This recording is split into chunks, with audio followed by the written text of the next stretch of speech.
Bom estar aqui com vocês, falar um pouquinho do Evangelho, do Livro dos Espíritos, da codificação e falar também das proximidades que nós estamos do Carnaval, né? Vamos falar um pouquinho do Carnaval? É bom, né? Eu tenho companheiros da nosso trabalho social que as desfilam no Carnaval, 2, 3 escolas de samba. Eu falo, meu Deus do céu, que disposição, né? E já tem mais de 18 anos, viu, as duas, tem 60 e alguma coisa, né? Misericórdia.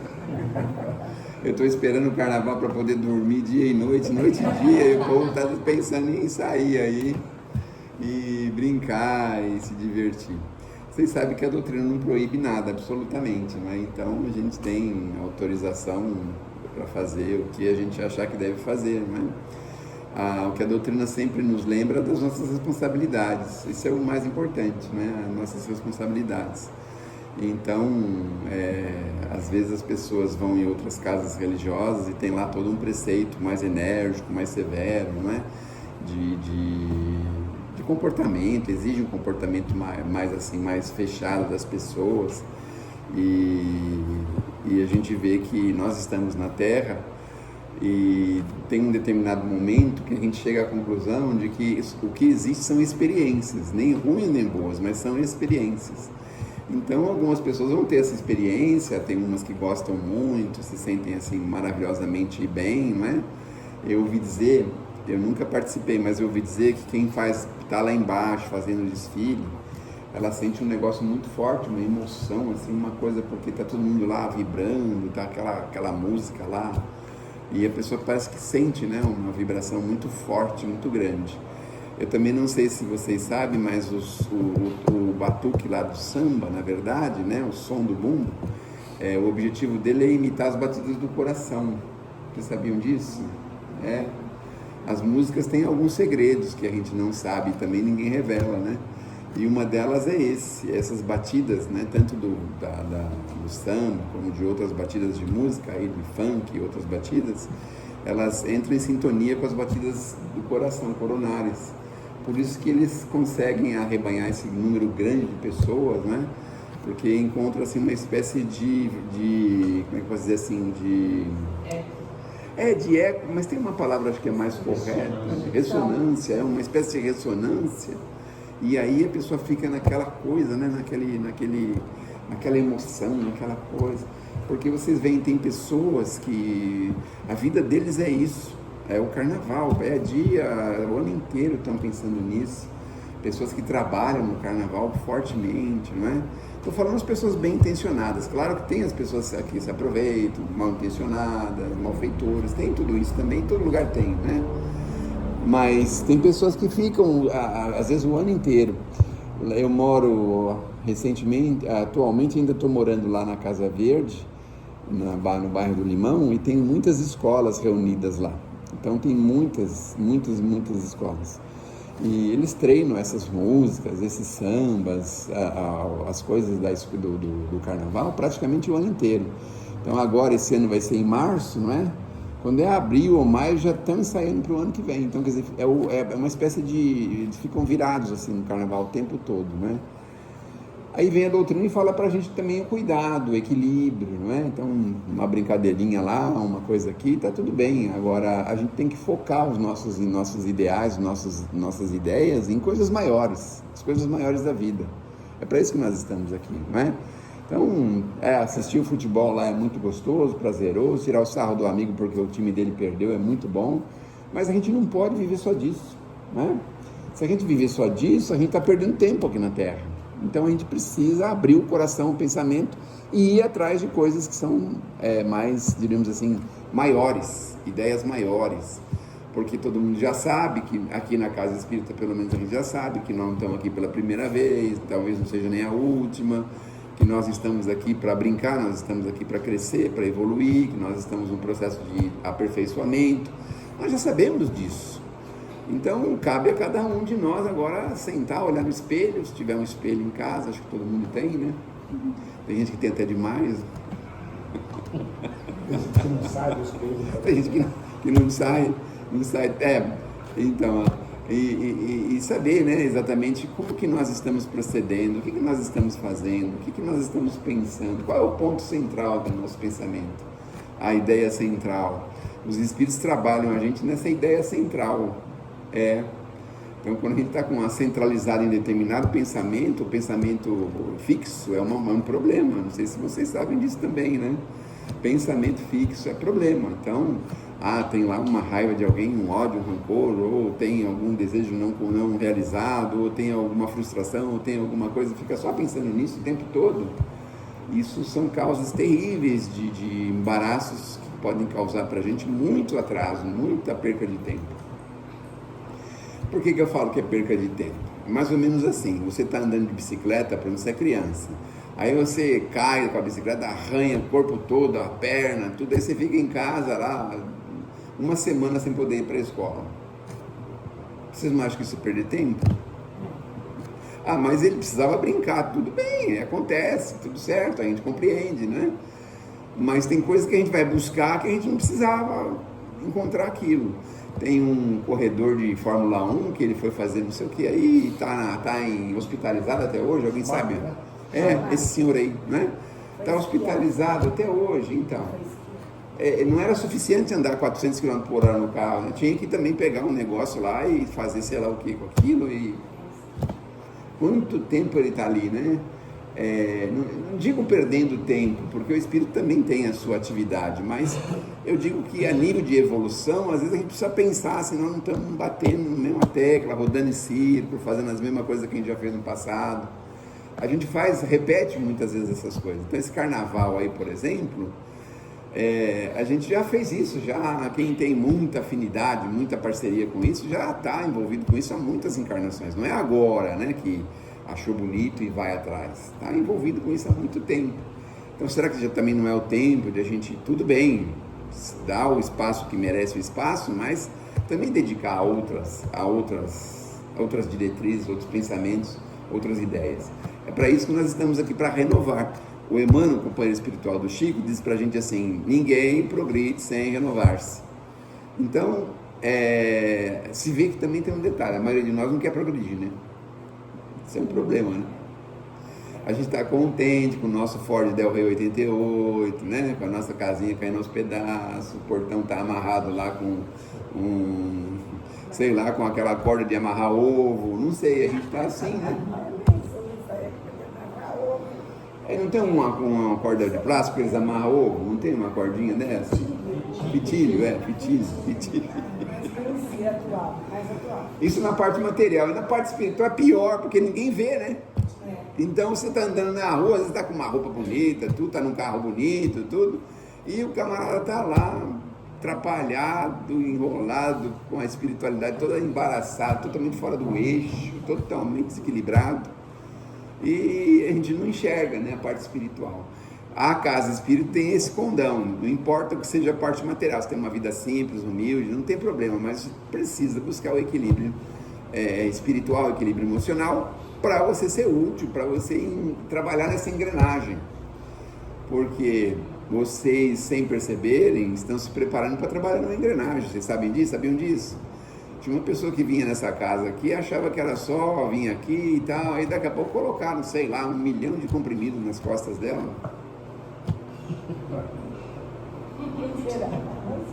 Não achava que era só vir aqui, não é? Achava isso?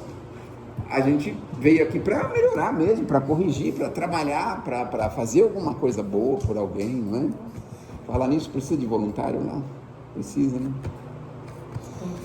1 hora por semana, 2 horas por semana, qualquer minuto por semana já ajuda bastante. Ou melhor, se não atrapalhar, já ajuda bastante. Se chegar lá e fazer alguma coisa útil, sem precisar ficar perguntando o que fazer, né? Pega uma vassoura e varre. Mas não precisa, vai tirar o pó das caixas. Não precisa tirar o pó das caixas, sabe? Põe o lixo para fora. Faz isso até você engrenar e saber o que fazer, não é? Mas enfim, vamos lá. Vamos voltar ao carnaval. Estava indo bem, né? O carnaval estava indo bem, né? Estava todo mundo entusiasmado aí com o carnaval, até que o cara começa a falar essas besteiras, acabar com a nossa alegria, né? Mas a gente pode, claro que a gente pode. E quem é que não tem recordação assim gostosa de carnaval? Todos nós temos.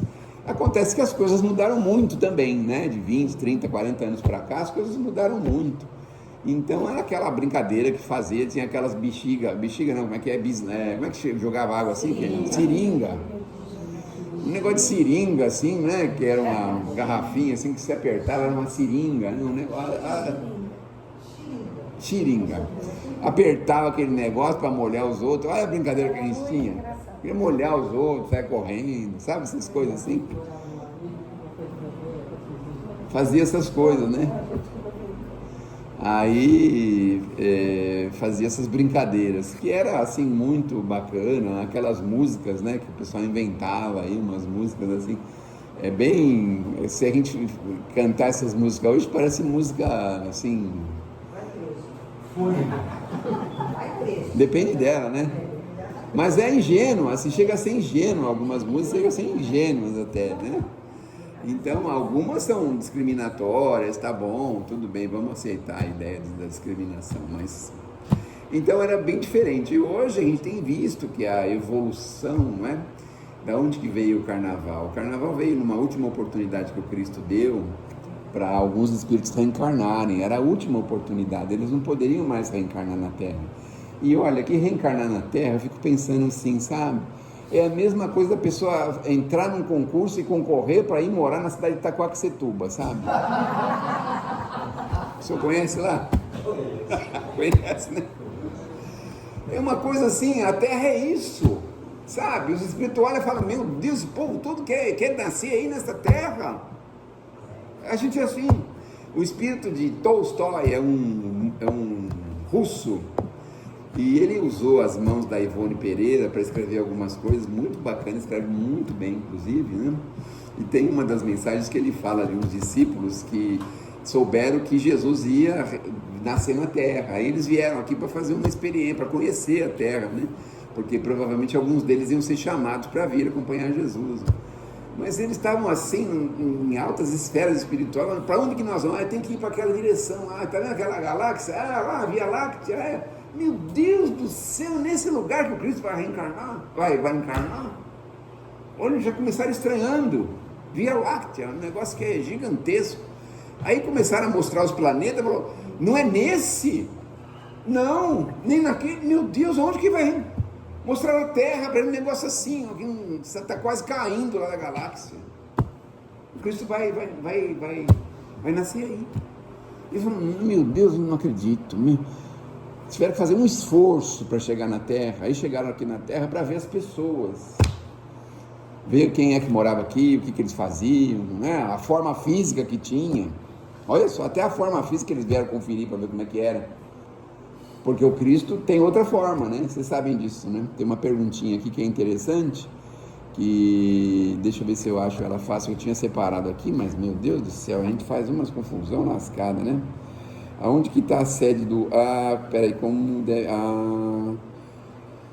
A alma tem no corpo uma sede determinada? Não, mas ela se situa particularmente. Olha agora, ó, onde a alma se situa. Agora cada um vai saber onde que está a alma, tá? De vocês agora vocês vão descobrir, ó.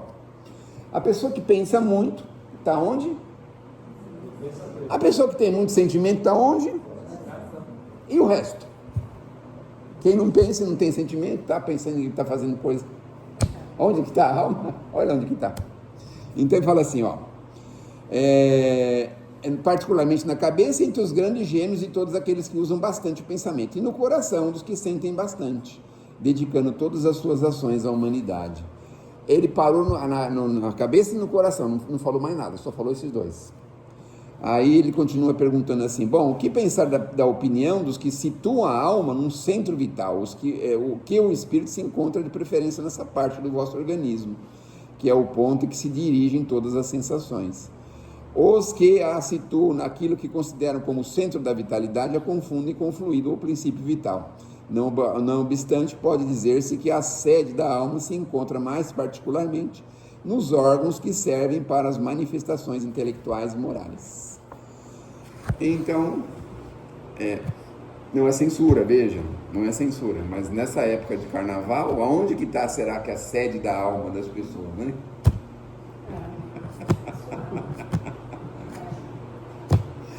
Então, a gente vai devagarzinho entendendo que nós estamos aqui. Bom, enfim, vieram aqui, verificaram o planeta, ficaram assombrados, assim.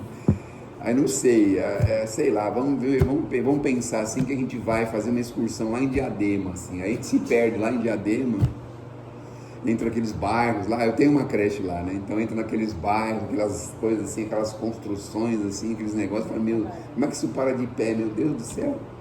Aí eles se sentiram assim aqui na Terra, se sentiram desse jeito. E olha que a Terra há 2000 anos atrás era bem diferente, né? Devia ter só planície, só coisas assim. Mas também quando tinha um ajuntamento de pessoas, sabe como é que era?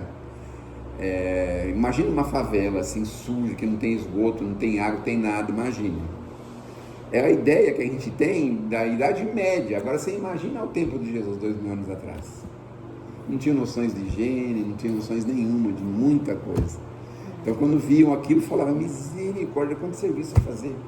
Quanta coisa que vai ter que fazer nesse planeta ainda. O planeta atrasado, difícil, os espíritos rebeldes, os espíritos, aqueles espíritos que acham que são alguma coisa, sabe? Que nem a gente de vez em quando vai, por exemplo, compra um carro e vai levar na revisão, assim, né?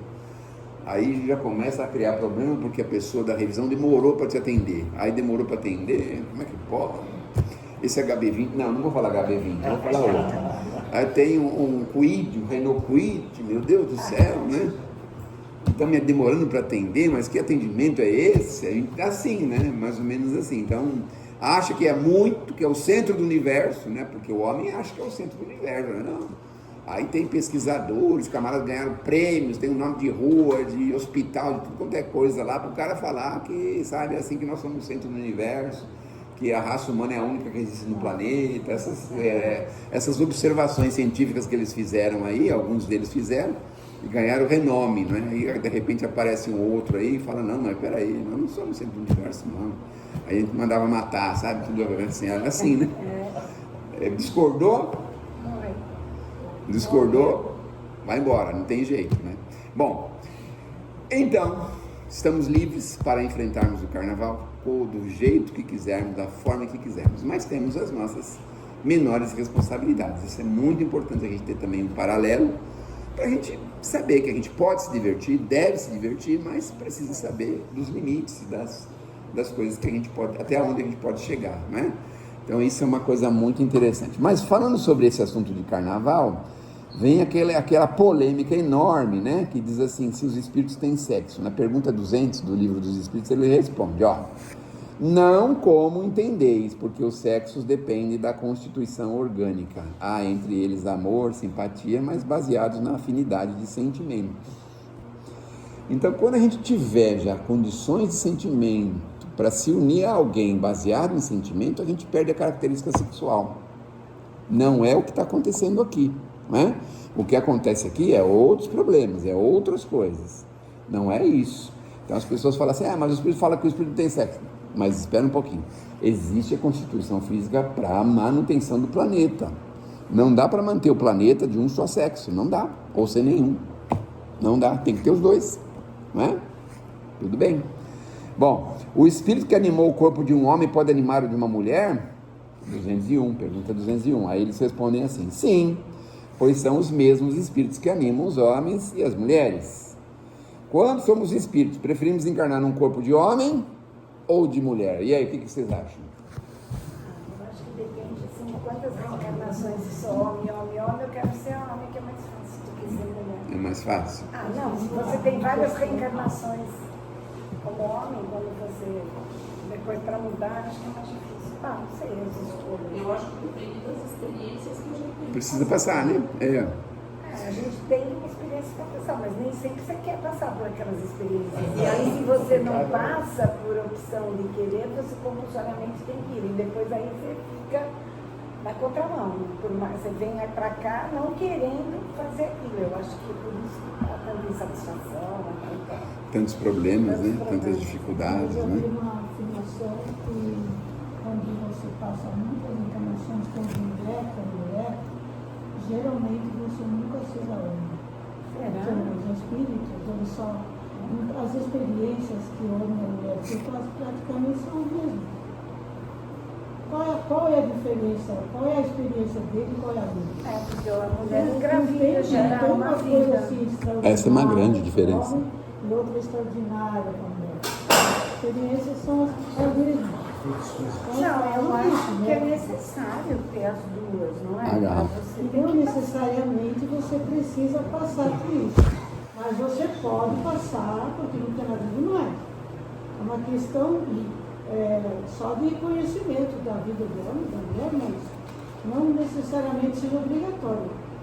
E aí, já pensaram a respeito? Na próxima encarnação, vocês vão querer ser homem ou mulher? Como é que vai ser? essa mulher. Quer continuar sendo? Mulher, te acostuma. Quer ser homem? Continuar sendo homem? A vontade de ser Quer uma continuar sendo mulher? Esse o homem vai querer ser mulher. Tá pensando aí, tá em dúvida, né? A diferença básica é a gravidez, né? É a chave da vida, né? A chave da vida. Agora tem um detalhe que os homens não aceitam de jeito nenhum. A mulher tem um passo na frente da evolução, né? Isso é verdade. Por isso que o homem não pode ser mulher. Prefiro continuar burro. Prefere continuar burro? Mas não é burro o termo, Mais né? fácil ser homem, mais fácil. É mais fácil ser homem. Mas olha, quando a gente chega do outro lado da vida, a gente tira um pouquinho essas coisas de fácil ou difícil. A gente vai focar naquilo que nós precisamos. E é isso que nós temos de conflito aqui. Porque quando a gente está em erro, porque normalmente aqui na Terra todo mundo erra, todo mundo sabe disso, né? Em matéria de sexo, o Emmanuel fala o seguinte, ó, existem 3 condições aqui na Terra em matéria de sexo. Ou quem já errou, ou quem está errando, ou quem vai errar. Mas, Sérgio, errar significa a pessoa não saber. Você acha que a pessoa erra porque quer errar?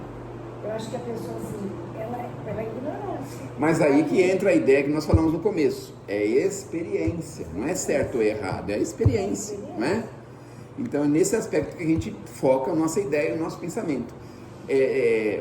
Quando a gente fala erro, é uma questão semântica, é uma questão de definir em que ponto nós estamos, não é? Porque também tem um detalhe, a gente também gosta de apontar o dedo, né? Esse é o problema. Eu acho que um dos maiores problemas que a gente tem hoje é esse. É de apontar o dedo, você está fazendo o que não deve. Tá bom, mas espera, e você? Você já não fez também? Ah, não, nunca fiz, então espera que você vai fazer. Ah, eu não, de jeito nenhum, eu prefiro ser burro, né? Não, se não passou, vai passar. As experiências precisam passar. Mas como é que nós vamos ter a experiência de uma mulher se a gente nunca viveu num corpo de mulher? Não é?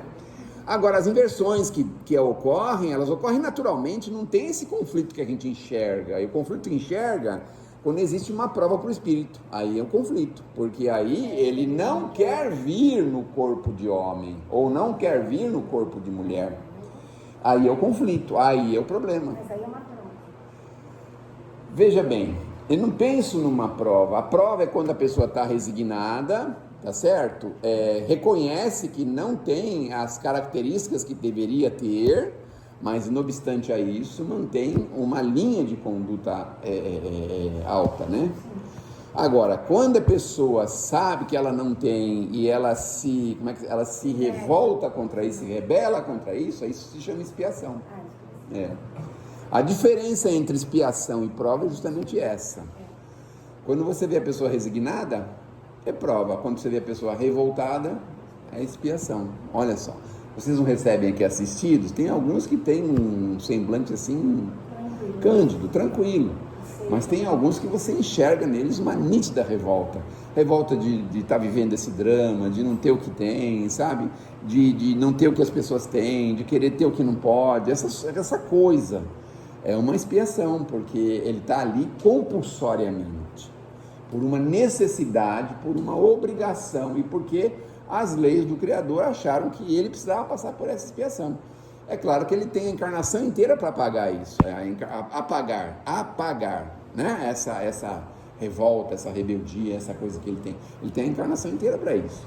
Só nesse caminho que você está falando, por exemplo, um homem, uma mulher que vem, entre aspas, num corpo trocado, ela é mulher, ela é um corpo de homem e vice-versa. Teoricamente, isso está falando de ser uma expiação. Pode ser uma expiação, pode ser uma prova. Sim, mas aí ela tem duas opções. Ou ela aceita o corpo que veio e tenta viver dessa forma, ou em uns casos que é impossível ela não. Aí ela vai procurar fazer uma transformação, fazer uma operação. Enfim, como que a espiritualidade vê uma pessoa que faz essa... Liberdade de escolha, o espírito tem liberdade, né? Só que assim, a gente pode aprofundar na expiação ou pode se aliviar dela. Então eu penso que assim, se ele se aprofunda, não aceita, quer usar os mecanismos que existem na Terra, médicos para isso, e quer transformar-se, eu penso que isso pode ser um processo agravante para o espírito. Pode ser. Não tenho a voz da razão, estou dizendo que pode ser, né? Não obstante a isso, a gente tem também aquelas pessoas que têm que reconhecem a sua própria característica, né? E tem alguns que são celebridades aí, eles descobriram a chave do negócio, eles descobriram isso. Só uma coisa. Pois não. Eu acho que quando você está lá, como a questão não existe sexualidade, não existe lá, é como escolher, eu quero vir pobre, eu quero vir rico, eu quero vir escuro, ou claro, ou qualquer coisa assim. O sexo eu acredito que está dando um caminho, é um gosto seu lá, só que não é que você quer, você tem um certo gosto, que aquilo vai ser concretizado, vai entrar dentro da sua vida de evolução, da sua necessidade. Né?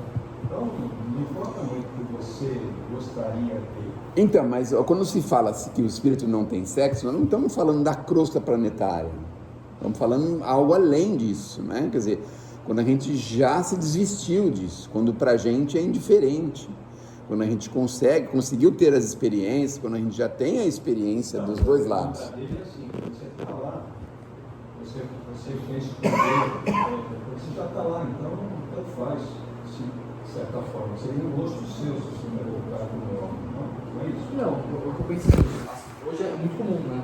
São os transexuais, que ele não se vê no corpo que ele está, entendeu? E é comum as pessoas fazerem cirurgia até por uma forma de aceitação. E até então, acho que assim, só procurar se sentir bem, mas isso, de certa forma, fere a missão dela que ela vem. Por exemplo, você tem que vir com uma missão como mulher, você opera para ficar homem, ou vice-versa. Isso, de alguma forma, altera a missão que ela tinha que vir? Isso daí? Como que é visto dessa forma? Então, é uma resposta difícil, né? Porque, mas é importante você saber que eu não tenho a palavra definitiva. O que eu tenho são ideias, são os meus conhecimentos a respeito, mas eu não tenho a palavra definitiva.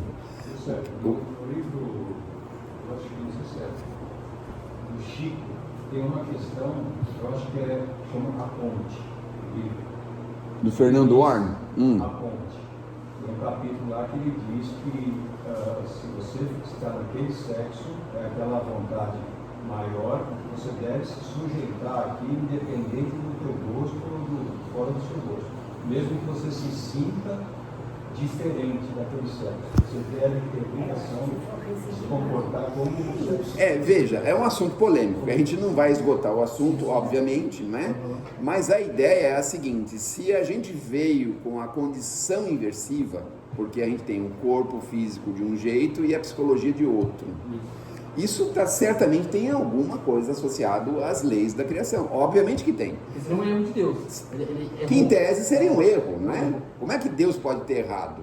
É isso que a gente pode imaginar. Mas não é que existe um erro, existe ali um espírito comprometido, um espírito em prova, uma expiação. Ele precisa vencer isso, não é? O Chico dizia uma coisa interessante, ele falou: olha, todas as pessoas são homossexuais. O que significa ser homossexual? Homossexual significa gostar de uma pessoa do mesmo sexo.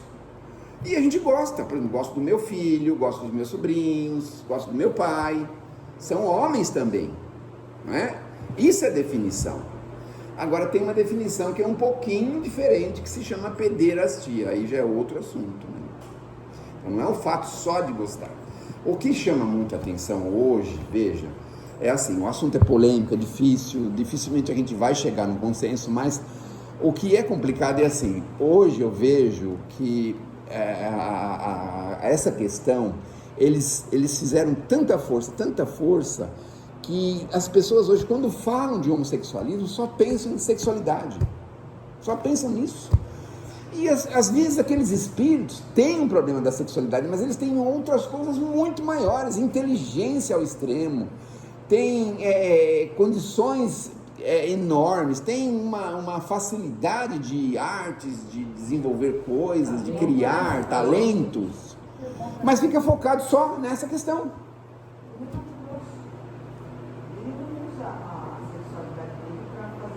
né? E tem que ter respeito pela mãe. Eu acho que eu vejo assim, né? Isso que eu falo. Tem a mãe que usa também o jeitão dela para se parecer muita coisa. Uma peça dela que assim, porque ela fala inclusive sobre cirurgia. A pessoa que não vai atrás disso, tem que esclarecer, tem que fazer. Ela faz um depoimento muito legal. É bem complexo. Mas assim, tem pessoas que usam a conformar a realidade dentro de vez, Tudo bem, né? Olha, vamos falar da bariátrica, por exemplo. As pessoas fazem bariátrica e chega um determinado momento a pessoa arrepende de ter feito a bariátrica.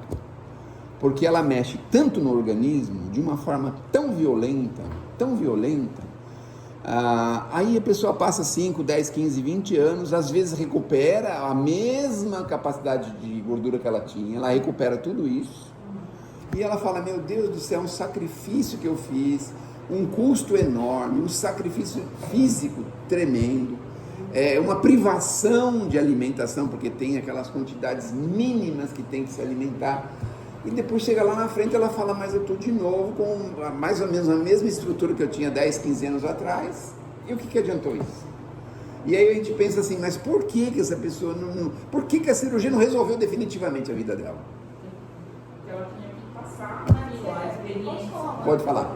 Eu tenho a impressão assim, no caso da bariátrica, quando você se torna obeso, você teria que ter resolvido o problema lá atrás e não deixar ficar obeso.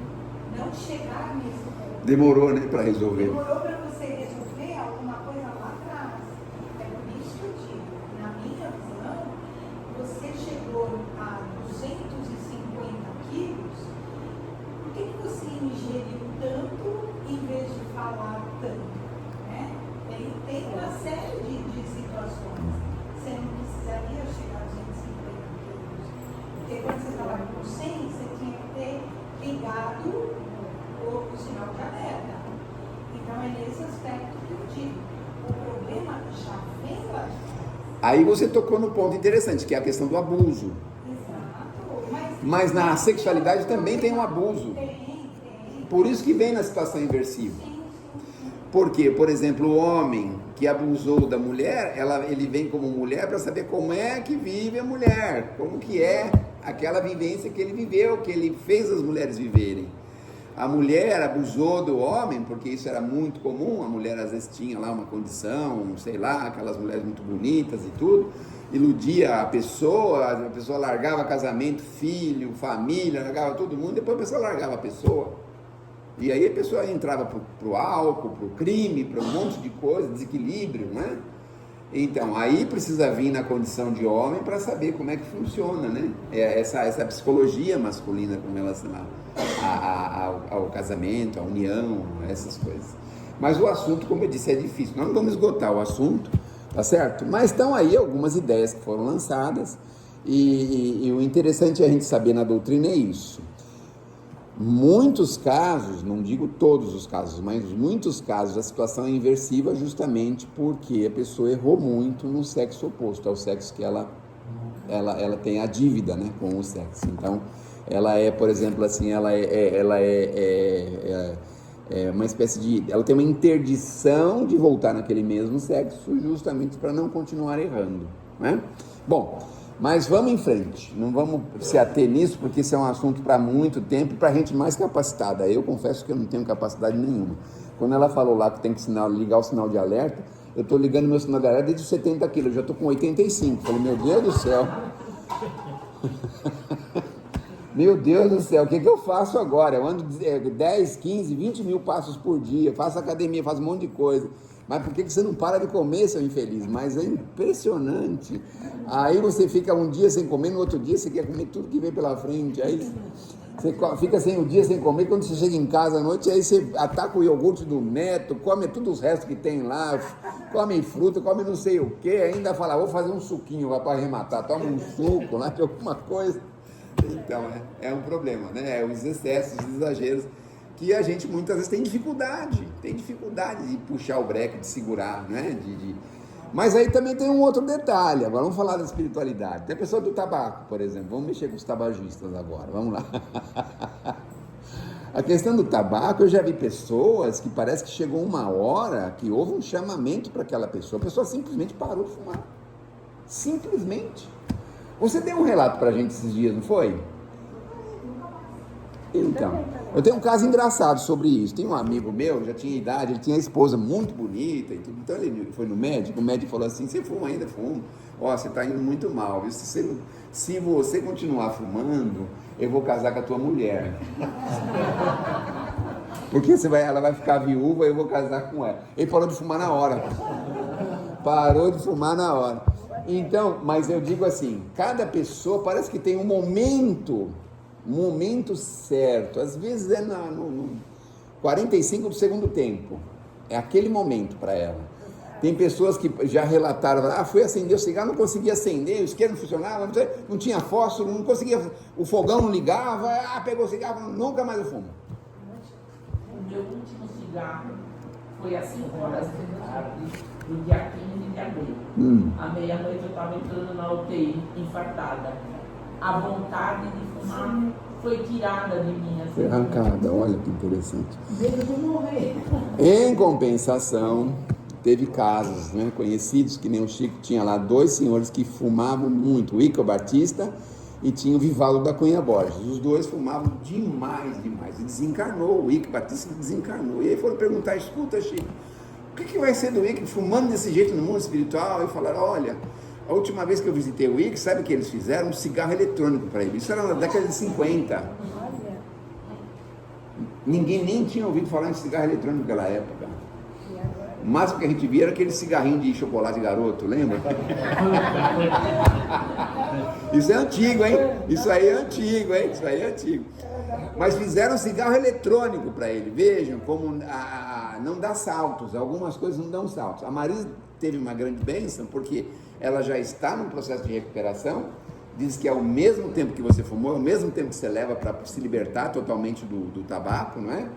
Eu já estou no processo de libertação nessa encarnação, porque eu não posso nem ouvir cheiro. Aliás, eu não posso sentir nem cheiro, por exemplo, de travesseiro, por exemplo. Se eu sentir cheiro de travesseiro, eu tenho que ir para a UTI, porque me dá um negócio, não posso dormir na casa dos outros, é um problema, né? Porque eu tenho um pouco de bronquite, tenho um pouco dessas coisas respiratórias que, obviamente, está associado ao tabaco no passado. Então, hoje já estou num processo de recuperação assim, né? Mas a gente está falando nas questões de vício, essas coisas, vejo que cada um vai ter o seu momento. Eu estava assistindo um dia, teve um encontro lá de mulher, a minha mulher falou, não sei se era negócio de mulher, como é que é esse negócio que tem de mulher, despedida de solteiro? Não, quando tem um nenê, chá de bebê. Só que aí eles falaram assim, fica nesse quarto aqui, tem esses DVD, aí você fica assistindo aí. Eu fiquei lá, as mulheres lá bagunçando lá e eu assistindo o DVD. Aí eu peguei um DVD, tinha um filme que era o Tropa de Elite. Eu assisti o filme, falei, meu Deus do céu, né? Fiquei assim, né? Mas qual foi a minha surpresa? O DVD tinha mais coisa gravado. Aí começou a aparecer umas coisas interessantes, como uma espécie de uma... Era pirata, hein, Sérgio? É lógico que era pirata. Mas não era meu, não. Eu estava só me aproveitando, Aí tinha outro negócio gravado. E era uma espécie de documentário de um moço da favela, lá do Rio de Janeiro. E aí o moço relatando tudo que tinha acontecido com ele, porque ele tinha quase feito a cirurgia inversiva lá do sexo, mas não fez, e aí diz que chegou um momento que Jesus falou para ele, ou alertou ele, ou fez o chamamento dele, alguma coisa, e ele então reverteu aquela situação dele forte, pesada. Depois foi lá para a igreja, aquela coisa toda, mas um relato muito bacana, muito sensato, sabe? Muito interessante. E aí eu fiquei pensando realmente, porque para cada coisa tem o seu momento adequado. O problema é o seguinte, se a gente quer ir para o Pico do Jaraguá, não adianta você descer a Serra do Mar. Você tem que ir na direção certa. Uma hora você vai chegar lá. Então, se a gente quer se libertar, a gente tem que ir na direção certa. E qual que é a direção certa? Pedir ajuda através da prece, a paciência, a perseverança, essa é a direção certa. Senão a gente nunca chega no momento que nós temos que chegar. Então, se nós temos algum vício, algum problema, alguma deformidade, alguma coisa, vai chegar o nosso momento de a gente poder se libertar disso, porque nós estamos aqui na Terra justamente para isso. Só que a gente chega aqui e a gente faz as coisas tudo contrário. Em vez de ir para o Pico de Jaraguá, a gente vai dessa Serra de Santos, vai lá para Santos, sei lá, Paranapiacaba, sei lá para onde. Você só está descendo, não está subindo, né? O Pico do Jaraguá precisa subir muito. Tem um centro que faz palestra lá, às vezes o carro não quer subir, fala, misericórdia, e agora? Sério, mas tem uma coisa como vício, tanto o cigarro quanto a bebida, ela não acaba aqui, ela continua lá. E acontece que ela sente a necessidade lá, mas no perispírito, evidentemente. Aí, se ela não for trabalhada lá também, ela volta com o mesmo vício. Esse vício vai eternizar. Com a predisposição, né? A predisposição. Uma coisa vai eternizar esse vício. Não, Mas- na hora resolve. Mas então, se a pessoa vai na direção certa da subida lá para o Pico do Jaraguá, isso é só uma linguagem de expressão. É claro que a gente vai chegar uma hora que a gente vai encontrar o que nós precisamos fazer. E a gente faz, às vezes, já fiz palestra de alcoolismo, essas coisas, é difícil, né, falar sobre isso, porque as pessoas, é assim, o alcoolismo está tão sedimentado hoje nas pessoas que as pessoas fazem em tom de brincadeira, parece uma coisa assim, bonitinha, né? Uma cervejinha, sabe? Uma caipirinha, tudo pequenininho, assim, parece uma coisa de criança, sabe? Um negócio assim. Se alguém conta uma piada de um B, todo mundo dá risada, acha bonito, acha lindo, maravilhoso. É difícil lidar com esse assunto, é muito difícil.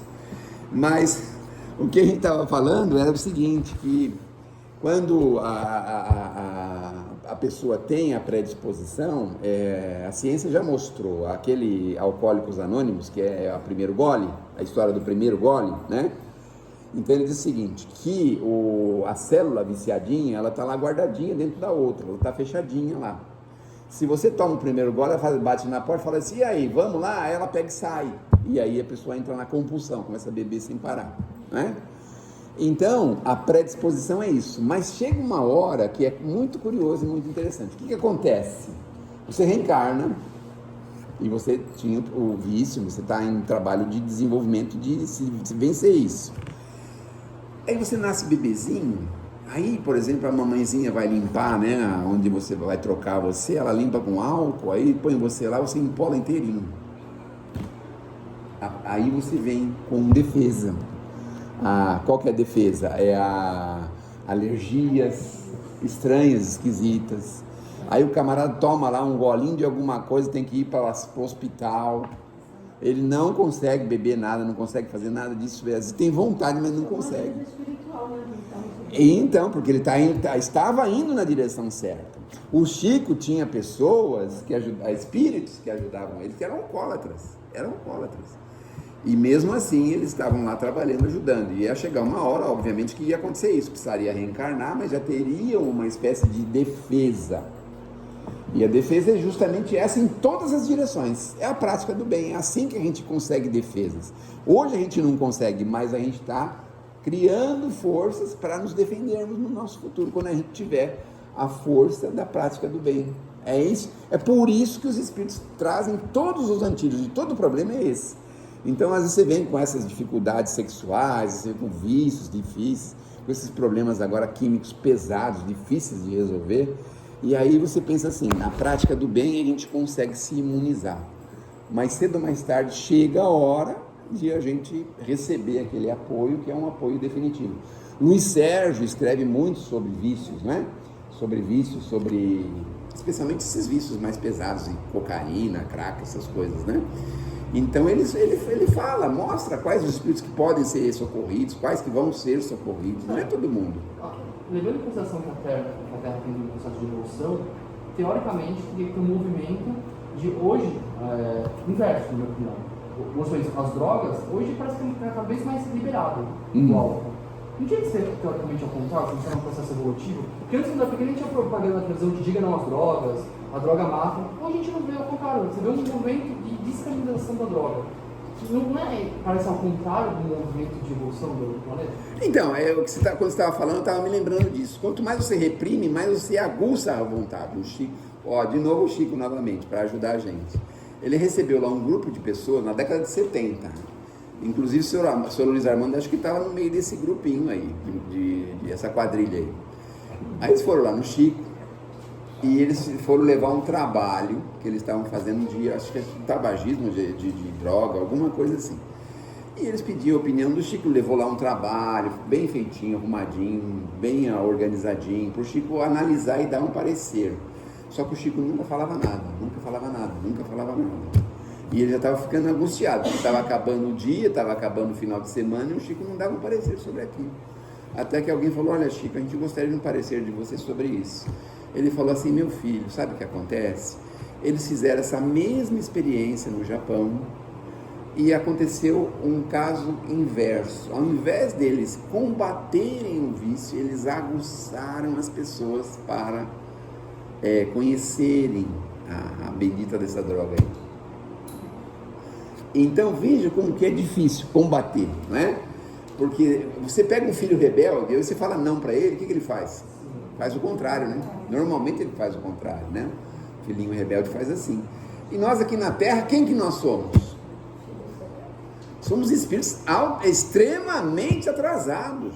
Extremamente atrasados. A gente está querendo acabar com outro país aí. Está querendo matar todo mundo de uma religião aí. Está querendo, sabe? A gente está querendo fazer isso ainda, século XXI, meu Deus do céu. A gente está com essas ideias ainda, né? E eu de vez em quando me pego também, de vez em quando eu quero pegar alguém na rua, alguma coisa assim. Mas eu fico pensando, meu Deus do céu, século XXI, né? Jesus, o cara fala de Jesus. O cara faz palestra, está com essas ideias, meu Deus. Aí, graças a Deus, a gente chama a Alta de Souza, né? Chama outros espíritos assim para dar um apoio para a gente. Aí eles inspiram a gente a pensar, ele não sabia o que estava fazendo. Eu achei uma forma muito interessante que eu vou passar para vocês agora. Às vezes tem uma pessoa que a gente não gosta de jeito nenhum, né? E tudo que a gente faz para ela, ela não está pouco se lixando, irrita você o tempo todo. Não sei se vocês têm pessoas assim, eu tenho algumas assim. Aí, eu tenho uma cunhada que é especial, todo mundo sabe disso, né? Ela tem 57 anos, tem idade mental de 12, 14 anos, ela é especial. E ela tem os altos e baixos dela, então quando ela está embaixo, ela quer matar todo mundo, olha feio para você, tudo que você faz para ela está ruim, não está nada bom, então está sempre assim, né? Só que aí, quando a gente pensa assim, coitadinha, ela tem um problema mental, né? Então a gente tem que relevar, não tem que relevar? Ela tem um problema mental, né? Então agora eu estou fazendo a mesma coisa que as outras pessoas. Então eu falo assim, coitadinha, ela deve ter um problema mental igual da minha cunhada, por isso que ela está agindo assim, né? Ela é ingrata, ela é evasiva, ela não está nem aí para o que fazem para ela, não se preocupa, sabe, vive dessa forma, deve ser igual a minha cunhada. Então fica mais fácil, porque você não espera nada. Da minha cunhada você não pode esperar nada. De repente ela entra no alto lá do pico da evolução, lá ela vem com você, agarra você, quer beijar você todinho, quer te abraçar, quase se machuca de tanto te apertar. Mas tem uma hora então que ela puxa a faca para você e fala assim, vem para você ver o que vai te acontecer. Eu vou te matar à noite, quando você estiver dormindo. Eu, como não sou bobo nem nada, eu fecho a porta do quarto, né? Eu tranco. Agora eu vou pôr uma porque aí, mesmo que ela entrar com uma mincha lá, não vai ter jeito, né? Que Deus nos abençoe, que Jesus ilumine. Olha, para a gente aproveitar essas besteiras que a gente falou hoje, eu peguei ali, o maior pacotinho que tem ali são 2 mensagens da Alta de Souza. A Alta de Souza tem uma característica muito interessante, ela faz sonetos. E o que é um soneto? Sonetos são 2 versos de 4 estrofes e 2 versos de 3 estrofes. E ela casa tudo isso e é uma rima muito, muito, muito bacana, muito interessante. Então ela tem aqui a palavra de caridade que eu não sei decorar, eu sei diversas da Alta de Souza, mas essa daqui eu peguei justamente para tentar decorar. E ela diz assim pra gente: o apoio, a simpatia, uma oração apenas, carregada de fé na bondade divina, a bênção do sorriso, a página que ensina a vencer o amargor das lágrimas terrenas. O minuto de paz, o auxílio que armazenas, na supressão do mal ao trabalho em surdina, o bilhete fraterno, uma flor pequenina, o socorro, a brandura, as palavras serenas. A esmola, a roupa usada, o copo de água fria, o pão, o entendimento, um raio de alegria, um fio de esperança, a atitude sincera. Da migalha pobre à dádiva mais rica, tudo aquilo que dás a vida multiplica nos tesouros de amor da glória que te espera. Alta de Souza. Muito bom.